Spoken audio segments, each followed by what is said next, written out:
actually get on the overall podium this weekend, if there's any kind of issues with the P1 cars ahead of them.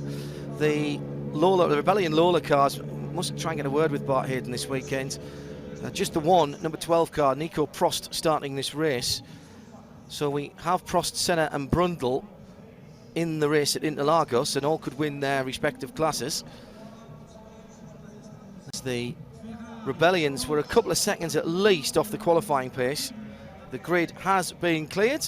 If you are just joining us, welcome along to the Nissan Countdown to Green, with the Michelin track temperature 21.1 degrees and an air temperature of 26.8 here, with the RadioLeMans.com commentary team. Also streaming live on FIAWEC.com, and our television partners around the world and around Europe joining us as well.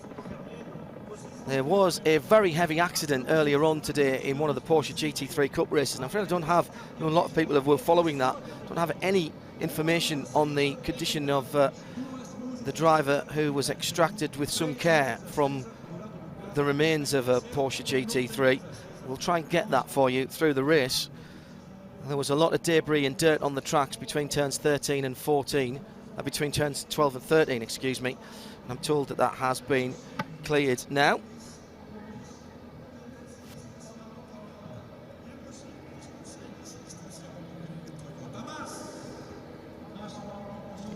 So the last few moments of reflection for the drivers, who have 6 hours ahead of them.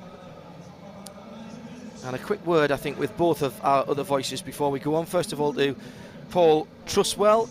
Can the increased pace of the Toyota, which did break the pole sitting time from last year in the very first session of free practice under Anthony Davidson's tutelage earlier on, can they get among the Audis, and will they be able to challenge at the circuit where they took their first victory in the WEC last year? $64,000 question, isn't it, John? I mean, I think this, more than ever before, is going to be an example where the sprint nature of endurance racing comes through. Because if you can get in and get amongst, if he can get in and get amongst the Audis, then absolutely, yes, he's going to be able to hold them up. He's going to be able to mess their strategy up and stop them doing what they want to do. You know, even if they have to just modify their race line a little bit, it'll all go to make life that little bit more difficult for the Audis, and that's going to be the story for the whole of the 6 hours. I mean, focusing at the front of those three cars, they're going to be really at it hammer and tongs, but a lot of the action is going to be going on further down the field there as well. I'm really looking forward to it. I think it's going to be a very, very good, close, competitive race for 6 hours. And Joe Bradley in the powered by Nissan pit lane. McNish and the two car don't have to win, but their colleagues took a point away from their lead in the qualifying session. Would you get the feeling that Audi will let these guys race properly? Yeah, I think they will. That's in their nature and the very culture of Audi sport. I think what we're missing here, guys, is one thing that might play a big part in this event is the nature of this Interlagos circuit. It's very tight on the infield. We've got mixed classes. I cannot believe that this race will not go without incident, and whether that incident involves interfering with the World Championship, it could very well, and that'll throw the cat amongst. Yep, don't disagree with any of that.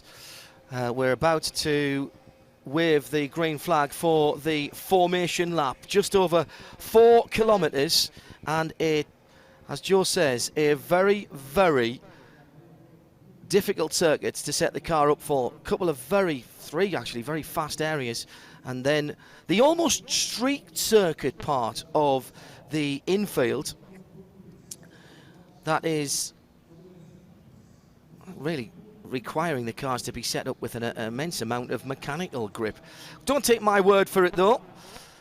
Earlier on in the week we spoke to Ant Davidson, who will be starting oh no, it's not actually, it's Stefan Sarazan, my apologies, who's starting the number 8 car. Ant Davidson put the fastest lap in early in the week for the Toyota TSO 30, so he's perfectly qualified to take us for a run round this 4.3 kilometres of Sao Paulo.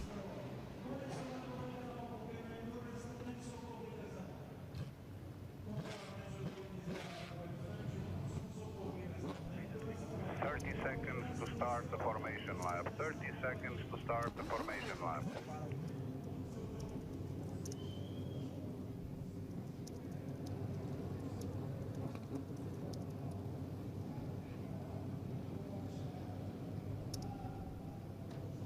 the apex of the left-hander before flicking the car right into second, into turn 2, holding second gear, then up to third, a short shift because the curb on the inside bounces the car to the outside. You feel the boost kick in really strong at this point as the hybrid comes in, flat out around the left-hander of turn 3, feeling the boost all the way onto the straight and up through the gears into 6 again. Eyes to the right-hand side on the straight before turn 4. There's a bump in the middle of the track as well where the car's bottom out. Use that as a reference on braking. The car goes a little bit light as you brake. The rear steps out to the right-hand side. Control the opposite lock slightly. Down through the gears into third.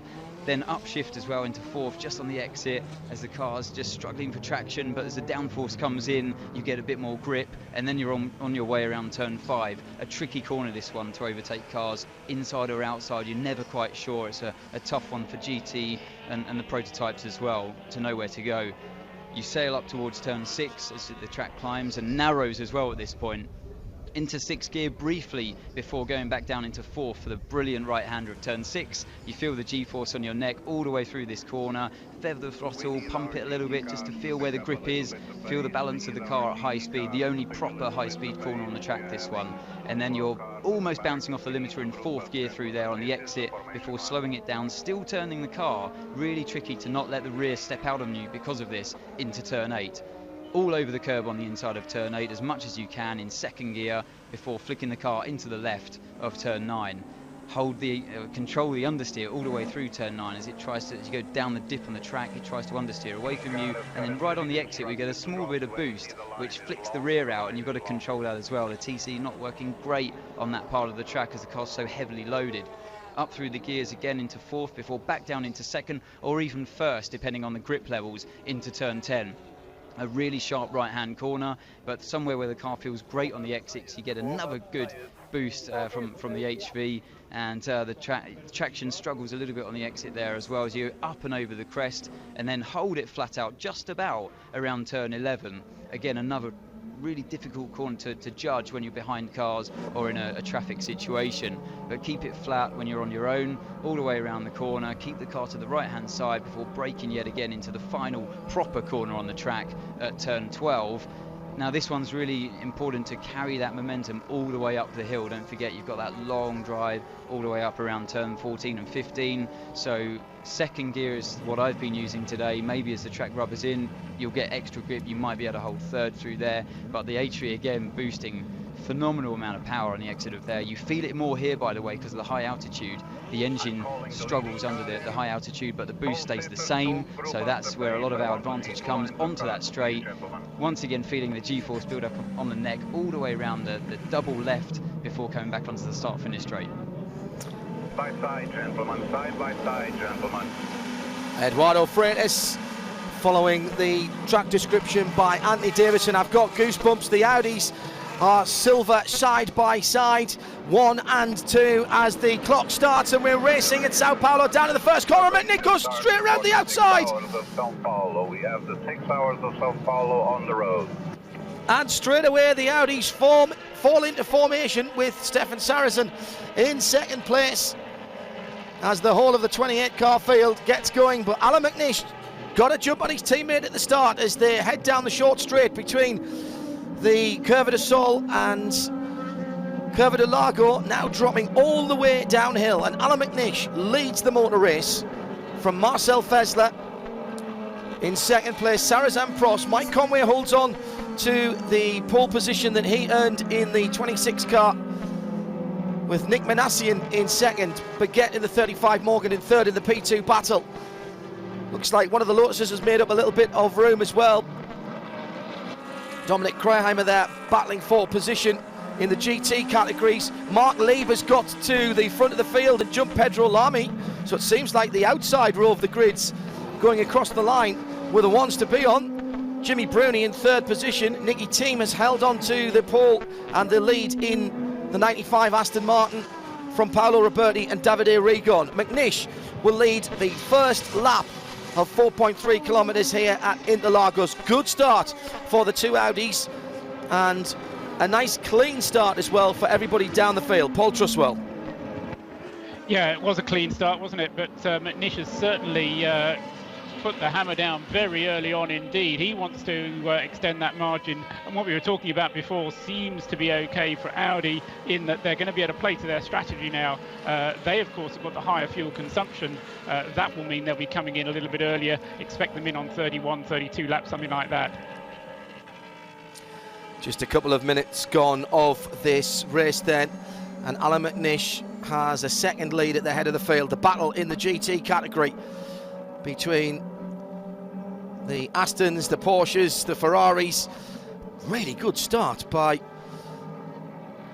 the Porsche of Mark Lee, but he's been nipped back down into third position with Pedro Lamy and Jimmy Bruni getting past him. As you can see, the Aston, the Ferrari, the Porsche, and then the rest of the field led by Kobayashi in the 71 Ferrari. Bruno Senna took the start in the 99 car, and he's ahead of Darren Turner. So there's been a bit of a schmozzle there on one side of the grid by the look of it for the GT cars. Yes, it strikes me, John, that it was the mainly the number 97 car that lost out Darren Turner. Everybody else was able to take advantage of that. But also, as you say, a very good start indeed from the number 51 Ferrari, the AF Corsa car of Jimmy Bruni, and that got him up a position as well. So on board the Aston Martin of Bruno Senna as he comes round the final corner, sitting in fifth position in class. 5 Astons here, of course. The guys at Aston Martin Racing doing a cracking job to build a brand new 95 car for Nicky Thiem, who still leads the AM class ahead of the 88 Porsche of Paolo Roberti. As you might imagine, the local TV wanting to see a lot of a Senna fighting his way through the field. Alan McNish leads the race in the Audi onto the infield section. The man from Dumfries originally, through that section where you really need to get the front end of the car turned in. Now, this is something we were expecting. The 57 Krone Racing Ferrari will come into the pits in a moment's time for a 3-minute stop and hold, and that was for changing the engine after the qualifying session. So that is the standard penalty for that. We're live from Interlagos, Sao Paulo, Autodromo Carlos Pache, with Paul Trustwell, John Hindhaugh and Joe Bradley, your commentary team, as we're watching the race unfold. The Michelin track temperature 21.7 at the start of the race, the air temperature rising to 27.2, and Alan McNish makes good his escape whilst in the classes. The Orica number 26 of Mike Conway, the G-Drive racing car, holds round about a 0.2 of a second lead back to Nick Manassian in second place in the Pecom car. South American connections on that machine, of course. Interesting to know what happened to Mark Lieb, who was briefly scored as leading the GTE Pro category, but then was knocked back down to third place, or dropped back down to third place, not suggesting there was any contact there. Mike Conway here was beached on the side of the circuit yesterday, just around about the part of the circuit he's on right now, coming through this tricky infield section. So he dives into the horseshoe. He's gone on the power a little bit too early through this next left-hander, looped the car around, and there's a drainage ditch to the left-hand side that he got wheels either side of and couldn't move the car at all. Wolfgang Ulrich and the rest of the Audi team watching as Alan McNish, championship leading number 2 car, puts in the fastest lap of the race, which is a 1:21.6, I think. Purple on black doesn't work so well on the timing screens here. 1:21.6 indeed, confirmed for McNish, who now has a 1.5 second lead. Let's go down to Joe Bradley in the powered by Nissan pit lane. Joseph, nice clean start, nobody having to come into the pit lane other than that stop-go that we were expecting for the Krone Racing car. Everybody, I think, has exhaled after the run down to the first corner.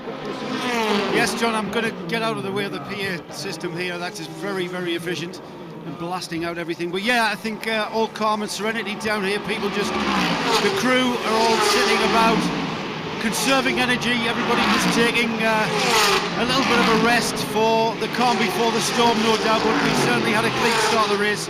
Nobody starting from pit lane, nobody entering the pits early on, so all good, all fingers crossed. Hearing from our connections within the Jost Audi team that Marcel couldn't see the green light as he came to the starting line. Marcel Fessler, that is, from pole position. As the two Astons battle in GTE Pro. Nicky Team, by the way, has got the 95 Aston up ahead of Mark Lieb in the 92 Porsche. What has happened to Mark Lieb? He's dropped way down from being scored leading the motor race, and all of a sudden the 92 Porsche is dropping down the field. It hasn't come into the pits, it must be out on the circuit somewhere. And that's a real worry for Porsche early on. They've had good performance here this weekend, and there is the answer. There has been contact. Right hand front suspension damage, or is that a wheel that's collapsed? Certainly a tyre off the rim on the right front, and manfully there's been contact, there's been wheel-to-wheel contact, and it's done damage to the rim there. And scrambling then down in the Porsche AG Manthey pit as one of the favourites coming into the final few corners of the circuit has dropped down and out of contention of the GT Pro lead. Now what we've got to be careful is if he's very slow going into the pit lane, in comes the Krone Racing Ferrari. We're expecting that because of his mandatory 3-minute stop and hold for an engine change after the qualifying sessions. If you're watching the pictures on FIAWEC.com, the very, very fast flash rate on the Audi LEDs, we've been seeing that all week, and we think that is a function of the camera refresh rate rather than the guys having their fingers on a flash button, because it does seem to be all the way around the track at the moment. So we're waiting to see that Porsche come into the pit lane. Let's head down to the Powered by Nissan pit lane. Joe Bradley, they seem to be getting ready for Mark Lieb, and that looked like contact on the right front to me. He certainly got a demolished right front corner. The car came in with the tyre completely deflated and hanging off the rim, sparks streaming from the underside of the car. It appears that it is just a wheel issue. They've replaced the wheel without actually looking at any of the suspension components on that car. We're having just a tyre change. And no doubt while we're in here we should take on fuel, but they're not concerned. There's a bit of damage behind the wheel arch, Joe, but of course that may have been caused by the flailing rubber rather than any side-to-side contact. I did see some damage on the wheel rim as well. It's hard to judge how that damage has been caused. The actual tyre was fully intact, and it just, as if it had popped off the rim. I'm sure it's had contact to make it do that. But there was no concern whatsoever about once they'd gotten the errant wheel away from the wheel arch, a visual inspection was enough for them. Maybe the damage that you saw, John, was probably just aesthetics with wheel covers and cover for the wheel arch, but right now that car's back out and back in the race. Told that there was some close racing between the 51 Ferrari of Jimmy Bruni into turn 2 on the second lap. Maybe a bit of side-by-side action there. And as I say, I did see some marks on the wheel rim that might have suggested side-by-side contact. So that is now the start of a heck of a drive back by the 92 car. The 91 car didn't qualify very well, actually. Jörg Bergmeister pretty much at the back of the GT Pro field and still sits there at the moment as the Krone Racing Ferrari with Maurizio Mediani at the wheel, sits there. This was expected, and although the gesticulation would suggest otherwise, the engine change between the qualifying and the race, bringing in a 3-minute stop and hold. And Maurizio, as with I think the majority of the drivers and pretty much all the cars as well, having at least one Danish flag in memory and in honour of Alan Simonsen, who we remembered at the start of this race and whose life we celebrated. the biggest problem, John, for Mark Lieb is not so much the pit stop and the time lost through that, which was relatively short, only a minute, but was the lap coming into the pits. That was he lost a further 30 seconds on that. It was 2 minutes 10 his in lap, and then, as I say, the time spent in the pits will have added to that. So it will be a mighty drive up through the field if he can do it, but it's a tall order.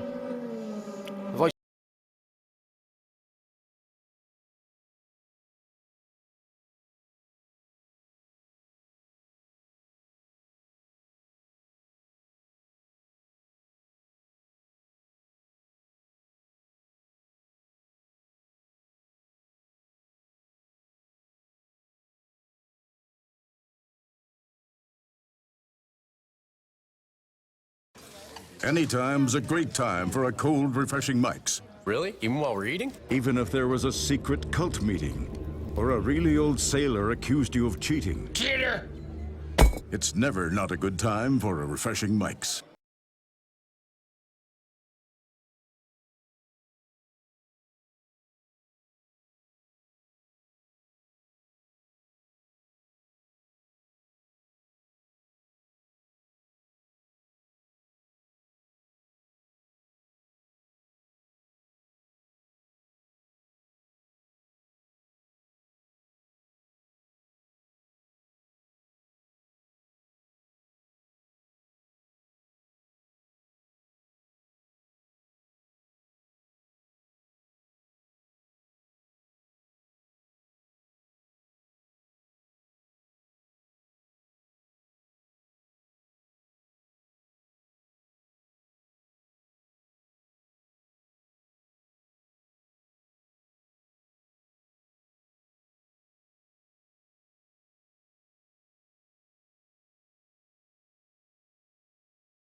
Engine issue on that car, so we'll keep an eye on that.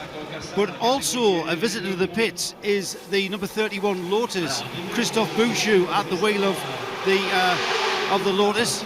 Brought that car into the pits. The team had been expecting it for about, I would say, 2 laps. There was crew members at the front of the pit garage with the little trolleys ready to accept the car, and when the trolleys come out, it means there's a big issue, because it means the cars had to go back into the garage. It's being wheeled in to the back of the garage.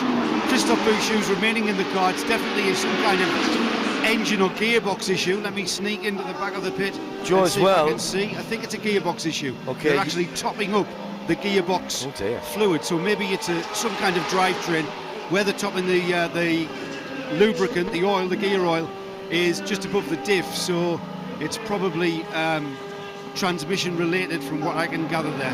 And Joe, you've also got the G-Drive 26 car in as well. That's gone back in its box, so you might want to have a sachet down there, as we've got side-by-side action for third place in GT Pro. Kamui Kobayashi defending stoutly from Darren Turner. This is allowing Bruno Senna to gain on his teammate and the AF Corsa Ferraris. They head through the horseshoe towards the back end of the lap, and Bruno Senna getting a fantastic view of that battle for third place.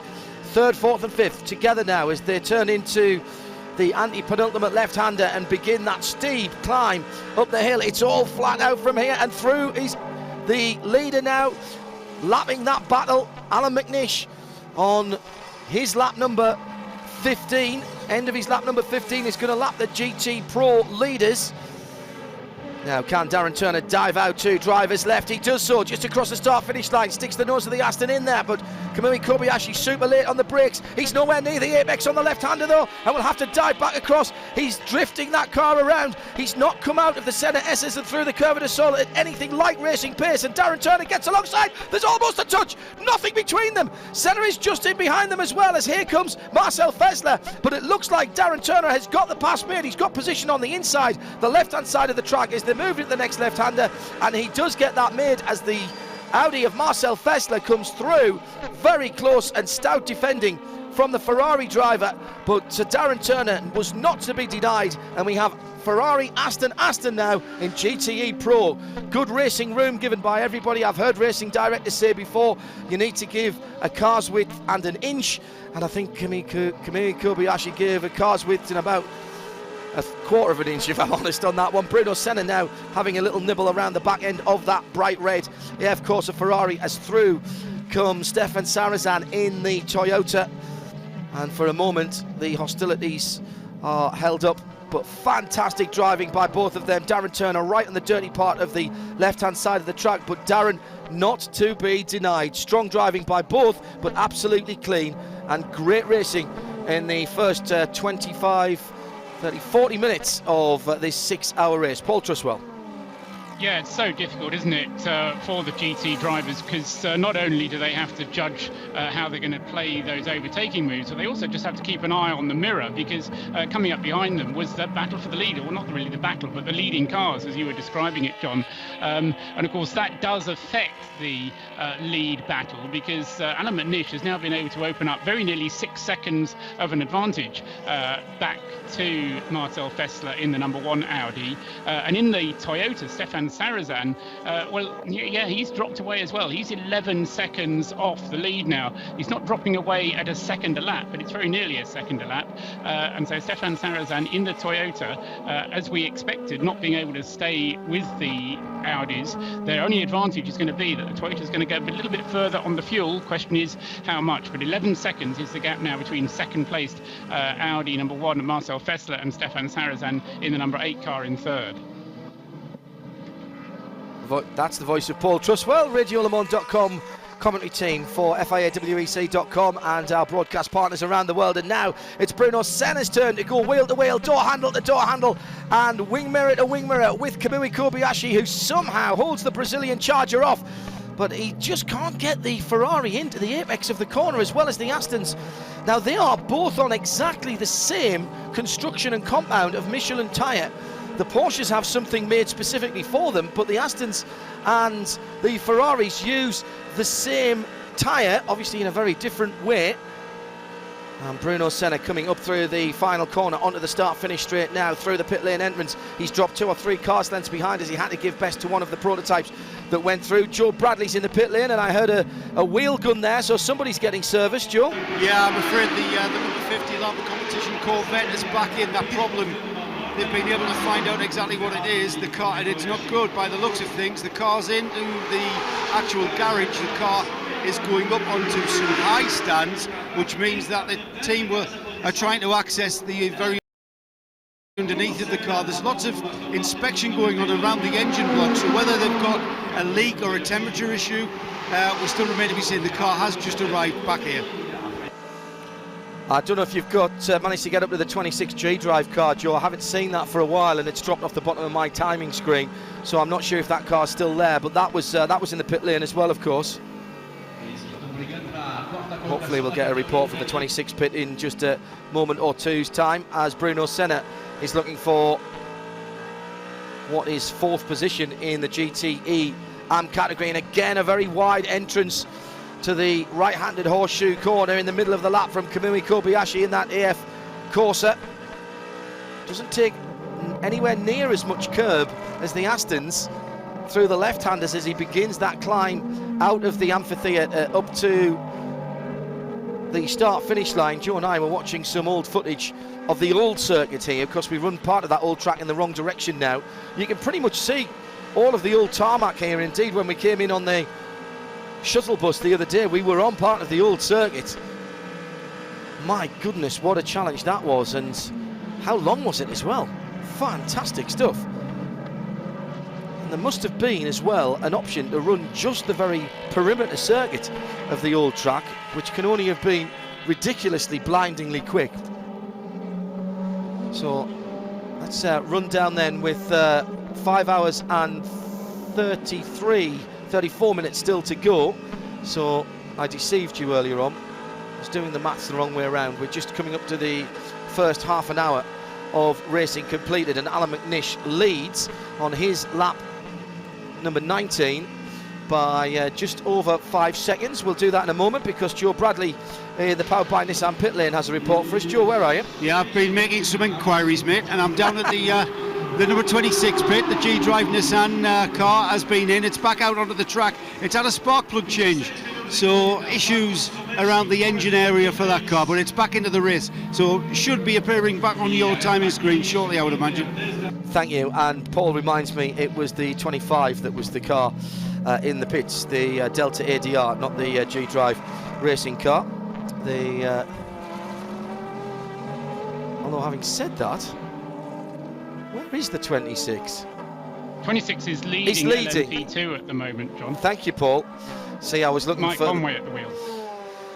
too many black racing cars. I do like black racing cars, thank you.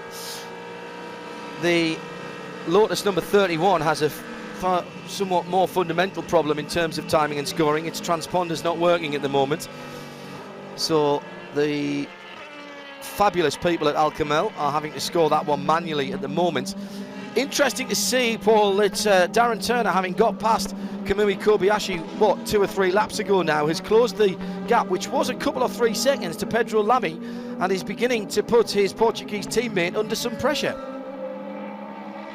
Yes, he is, isn't he? Just half a second behind, just over half a second behind, as they head into towards the end of the first half of the stint, I suppose it is. So the tyres were beginning to get worn, and it was interesting. I was looking at the front of the field just after we saw the Audis and the Toyota go past the GT battles, which you saw it on the screen, and you can see it out of the window.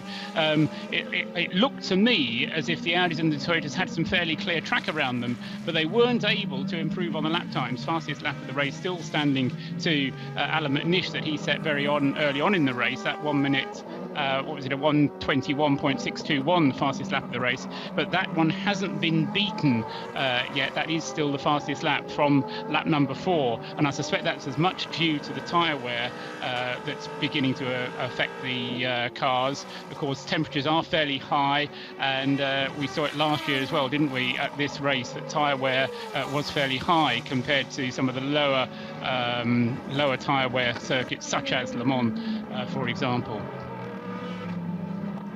Paul Truswell,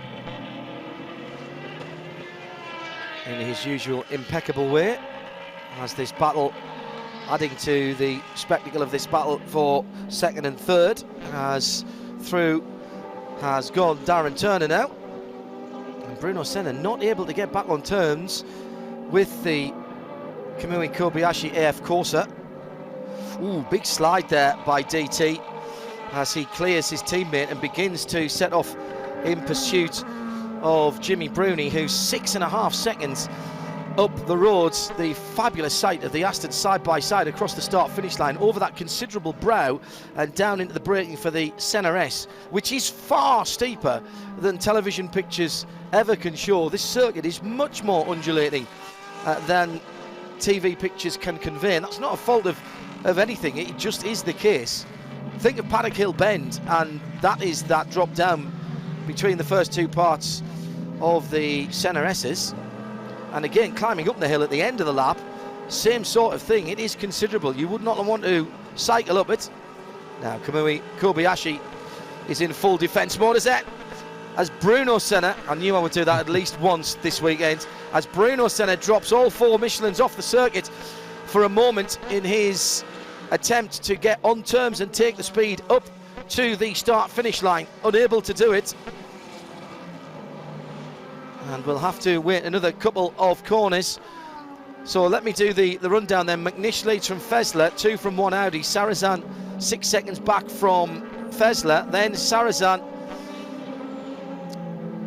in that Toyota, as I say, 6 seconds back from Fessler. Nico Prost holding on to 4th at the moment in the Lola Toyota, the Rebellion car. Mike Conway by 6.5 seconds at the head of the P2 field, the 26 G-Drive car ahead of the PCOM Orica of Nick Manassian, but get another couple of seconds behind them in the 3rd place Morgan Oak. He's got Bjorn Verdheim for company there, as Bjorn's doing a very good first stint indeed. In the GT classes, Jimmy Bruni in the 51 AF Corsa. Ferrari leads Darren Turner in the 97 Aston and Pedro Lamy in the 98 Aston. Then that great battle between Kobayashi and Senna, 71 and 99 Ferrari and Aston. Nicky Team has led the AM class and continues to do so by the sharp end of 2 seconds from Davide Rigon in the Ferrari, the 81 car, in 2nd place, and Paolo Roberti, the best of the Porsches in the AM category. And Mark Lieb still trying to fight his way back through the field. He's down in 24th position behind the bulk of the AM field. On board with Alan McNish, with Marcel Fessler, excuse me, as he comes across the line under my feet and turns hard left down into the Senna S's. He'll be pleased to see there's not much traffic ahead of him as he tries to bridge the 7.8 second gap between himself and his teammate. All quiet in the pit lane, Mr. Bradley? I'm sorry, John, I didn't hear you at all there. It's a very loud pit lane down here. Ironically, I said, is it all quiet in the pit lane? No, it's all quiet insofar as there's no activity here. Everyone's out on the track, which is where they should be. Even though it's my job, I don't like to see cars coming into pit road. It only means one thing, unless it's a scheduled stop. Everything calm, everything A-OK. We've had a few visitors, as we know, and perhaps the most significant one being that Mark Lee Porsche that you mentioned, John. I noticed on the timing screens that car's now making good progress now that it's back in the race. That is a very efficient PA system, isn't it? Down in the pit lane with Joe Bradley. So how long will it take Jimmy Bruni, or Darren Turner rather, to have Jimmy Bruni in his sights as Alan McNish imperiously knocks off his 24th lap? Probably just hear the flywheel spinning up there as he brakes down into 2nd gear for the Senna S's.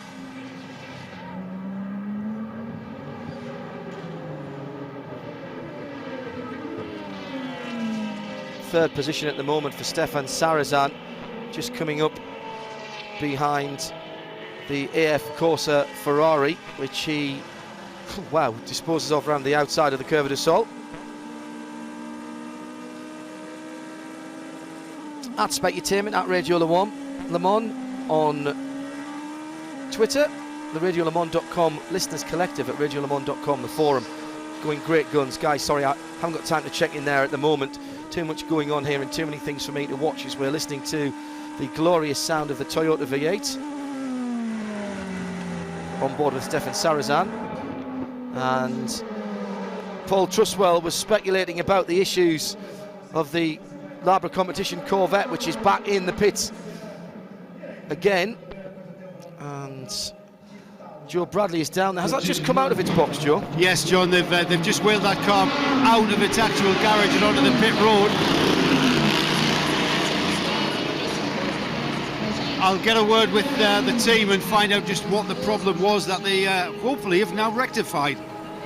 Meantime, on the track, it is Bruno Senna and Kamui Kobayashi, round 4, ding ding, seconds out, as Bruno again has clawed his way back to the rear wing of the 458 Italia and tries to position himself for a run over the start-finish line. He's got good position here, right in the hole in the air that the Ferrari is making. They'll dive to the left-hand side. It looks like they're going in the pit lane, but of course they aren't. They'll stay out.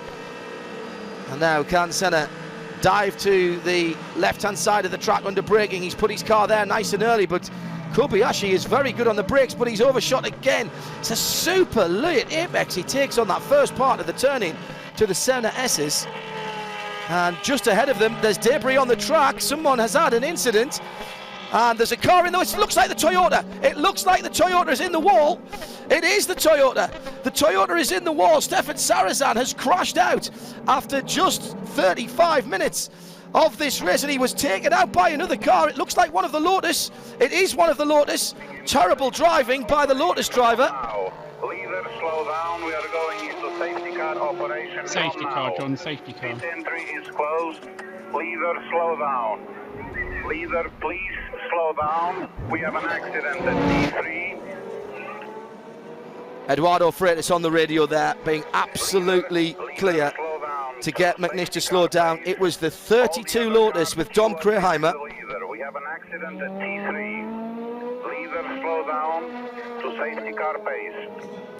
And he's getting McNish to pull the speed down straight away, even before the safety car is scrammed. Problem is, it's on the outside of the circuit there, and I have a feeling that's going to be difficult to get to without the car being neutralised. There's nothing, there's no assistance yet to Stefan Sarazan.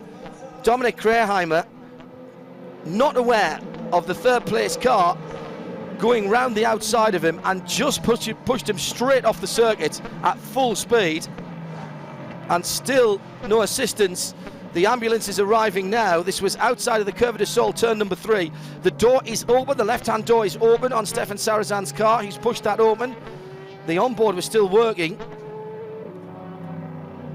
but that is a big impact. Front 3 quarters for both on the right-hand side of the car. Both of the cars nosing in there, and that's a heavy impact for the Toyota. Bad enough to crack the windscreen on that car, and believe it or not, Saracen has got the car in gear, and the remnants of that car, he's reversed it back. I don't think there's a part of the car that hasn't been damaged. There's carbon fibre everywhere. The right-hand side is scuffed, the left-hand side is demolished. In fact, it wasn't the door that I saw open. I think it's part of the front wheel arch extension. And bodywork is being readied in the Toyota hybrid pit. The medical car is arriving now. The front right wheel, the front left wheel is deranged. The front right wheel of Sarazan's car is pulled back almost level with the door. He's out of the car, pulling off extraneous bodywork. Are we going to see a Romain Dumas like drive back to the pits with a damaged car? He's got 4 kilometres to drive around. Big impact that, Paul, but good to see Stefan Sarazan out of the car. Yeah, I mean, it's a demonstration, isn't it, of the way that these prototypes are built these days, that you are in a position, having had an impact like that, just to be able to get them going again. I mean, whether the drive shafts are going to be good enough and the steering is going to be good enough to get him back, I don't know. But of course, there are championship points at stake, and you don't get any points if you don't finish. So as far as the Toyota team are concerned, they want to make sure that they get their car to the finish. So it's worth Sarazan doing it, even if it means that they don't have a chance of outright victory in the race. It's still worth it from the point of view of getting his championship points. Has he got any way of steering that car at all? The right front wheel isn't moving with the left, and he's facing the wrong direction now. Can he use the power of the car to spin it around? He's still got the splitter underneath the front of the car, and that's going to be the issue. He might have to shuffle this backwards and forwards with the gearbox. He's got a headlight next to him on the left side door, which he has now opened. Something, not sure what happened there. Dominic Kreheimer, not that type of driver, either wasn't aware of the Toyota alongside him, which I can't believe, because he would have come up behind him through the center S's and possibly even on the start-finish straight, or the Toyota had a bit of an issue, or the Lotus rather had a bit of an issue and jumped sideways. Either way, the margins between success and failure in all types of motor racing. Let's have a listen to the Toyota team radio.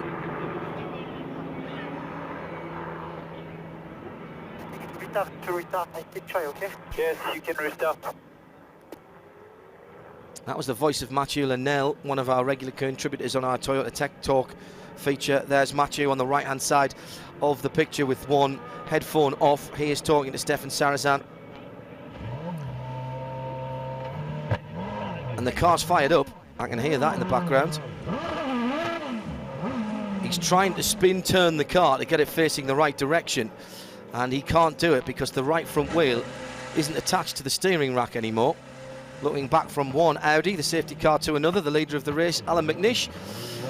Wow, action-packed 41 minutes then, and Paul Truswell watching this. It's not the worst time to have a safety car, really, is it? We'll have the first 3 laps, of course. The pits will be closed, but at the end of that, we're going to have the prototypes coming right into their pit window.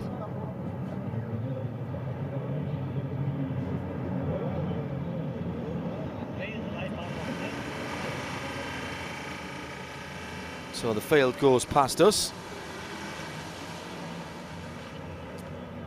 And Alan McNish has 1, 2, 3 cars between himself and the second place car of Marcel Fesler. Very odd accident there. As I say, Dominic Kreheimer, not the sort of driver to be unaware of his surroundings. So he either didn't see the car or there was an issue with his own car in the middle of that corner. We have seen cars going side by side through there all day, but that we have also seen cars getting loose there across the weekend.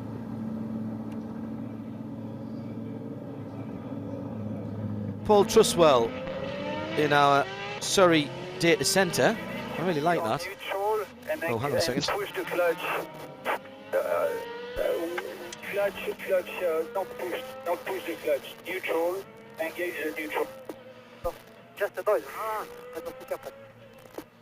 I think that's Mathieu Lenel telling Stefan how to get reverse. Pascal Vasselon is on the wall as well. The parts are being brought out. Paul, I'll bring you in there. We're getting close to the opening of the pit window for the P1 cars anyway, so it's... Now, obviously, they can't go in until the pits are opened after the first 3 laps of safety car. The issue now for McNish is, does he make the decision and come in, or does he expect that incident to be cleared? Well, I suspect that he'll have to come in any case, John, because the fuel will be getting a bit low. We've had 43 minutes of the race elapsed. Okay, we've had the last 5 minutes behind the safety car, which actually came out on lap 25. So this is the 3rd lap since the safety car came out. They will be able to come in at the end of this one, and I would be hugely surprised if we don't see the 2 Audis coming in, possibly a lap apart, but they may well just come in together. Of course, from Audi's point of view, they can't really lose this race now, can they, as long as they don't do something similar or something similar happen to them. But it is important from the point of view of Stefan Sarrazin, if he can get it back, just to be able to score the championship points, because he's not going to get any points at all if he doesn't get the car to the finish. So stand by in the powered by Nissan pit lane. Next time around, the pits will be open, and I suspect you will have a bit of business down there. Down at Toyota, of course, they're going to have to wait, Joe, a little bit longer to get the IT car back. There's a couple of recovery vehicles there now. There's a lot of work to be done to the fencing as well, and the tyres in front of the Armco. Does it look like Toyota think that car's coming back, Joe? Well, I'm sure they haven't given up hope, and it was absolutely fantastic to see. True spirit of endurance racing, where we saw Stefan Sarrazin getting out of the car and ripping off bits of bodywork, and I loved how he didn't just rip the light cluster off, he actually unplugged it so that he didn't have extra work to do when he got back to the pits. I am wishing that and hoping that that car does make it back and he can continue, and we'll see a repair job from the Toyota team. They're ready, the team are ready to receive the car. They're getting an array of tools out of the toolboxes and lighting them up in readiness, so fingers crossed they can. As we saw on the TV screens, the engineer of that car in conversation with Sarrazin and instructing him how to use the systems in that situation, and hopefully they'll get the car back. But yes, we're ready for a very busy pit lane down here. I'll head up to Audi and just monitor the leaders' pit stops while we're waiting for them to come in. Might have just heard Eduardo Freitas in the background there as Joe was talking. We are on lap 3 of the safety car, he said. So that means it will be open at the end of this lap that they're doing. at the moment. And it looks like people are getting ready to pit. So let's keep an eye. The Audi mechanics are getting ready for the number 1 car for sure, and for the number 2 car as well. So let's go down into the pit lane with Louise Beckett, who has Anthony Davidson in the Toyota pit. Maybe he can shed some light on what's been going on. And frustration on all of the team's face. Have you got any more understanding of what happened? No, I mean, I've only seen the images that everyone else has, and from my understanding, I think Stefan was just doing a normal procedure around the outside of turn 3. We've overtaken cars.